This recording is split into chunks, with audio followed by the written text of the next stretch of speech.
Ada dua jenis harga di dunia ini. Satu yang namanya price taker, dua yang namanya price maker. Ada pengambil harga dan ikut pada harga yang telah diatur, dan ada pembuat harga. Pertanyaannya sekarang, harga minyak di dunia ini, di mana Indonesia adalah juga negara produsen dari minyak tersebut. Harga koper, tembaga, harga batu bara, di mana Indonesia adalah penghasil komoditas tersebut. Nilainya triliunan, bahkan ratusan triliunan per tahunnya nilai transaksinya. Lalu, apakah kita yang menentukan harga atau pasar? Siapa sih sebenarnya pasar itu? Siapakah price maker itu? Siapakah penentu harga itu? Jadi sendiri berdasarkan demand dan supply, atau ada yang mengatur dengan mengatasnamakan pasar dalam tanda petik? Adakah sebuah lembaga yang bermain? Adakah sebuah korporasi yang mengendalikan? Atau adakah sebuah negara sebenarnya yang mengaturnya? Siapa mereka? Bagaimana mengaturnya? Kenapa kita bangsa Indonesia bisa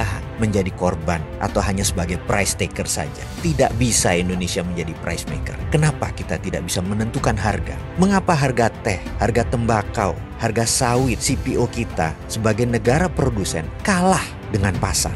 Atau karena bursanya di Bremen, di negara lain, atau bursanya untuk CPO ada di Malaysia. Walaupun Indonesia penghasil CPO terbesar di dunia, kita menjadi tidak berdaulat karena bursanya bukan di Indonesia. Apa karena itu? Mengapa ke depan kita tidak menjadi price maker saja? Untuk menjadi negara berdaulat, harus ada yang Indonesia dominasi. Dengan adanya yang Indonesia dominasi, maka kita punya efek penggentar atau deterrent effect. Kita lihat peta dominasi dunia. Entertainment didominasi Hollywood, Amerika. Trading, perdagangan dan logistik lebih dari 60% didominasi oleh China. Militer didominasi oleh Amerika. Anggaran militer itu 1.000 billion, atau kalau seluruh dunia anggaran militernya dijumlahkan, termasuk China, Indonesia dan lain sebagainya, nggak ada apa-apanya dengan anggaran militer Amerika per tahunnya. Bisa bayangkan, jadi Amerika mendominasi militer. Teknologi informasi masih didominasi Amerika. Kosmetik kecantikan didominasi oleh Korea Selatan. Keuangan masih didominasi oleh Wall Street, Amerika. Minyak, BBM, fisiknya mungkin di Timur Tengah, tapi Amerika masih mendominasi.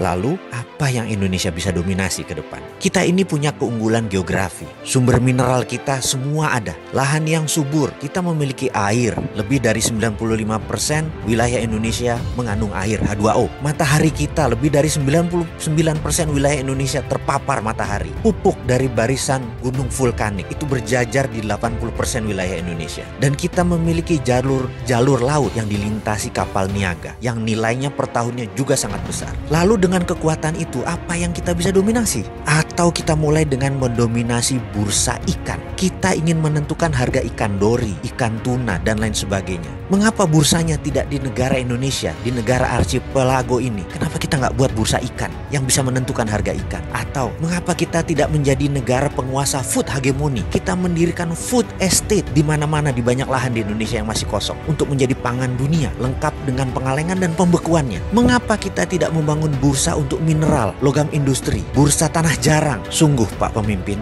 mengelola negara kalau normal itu membosankan. Terkadang kita perlu sedikit gila untuk membangun bangsa ini. Itu baru namanya revolusi.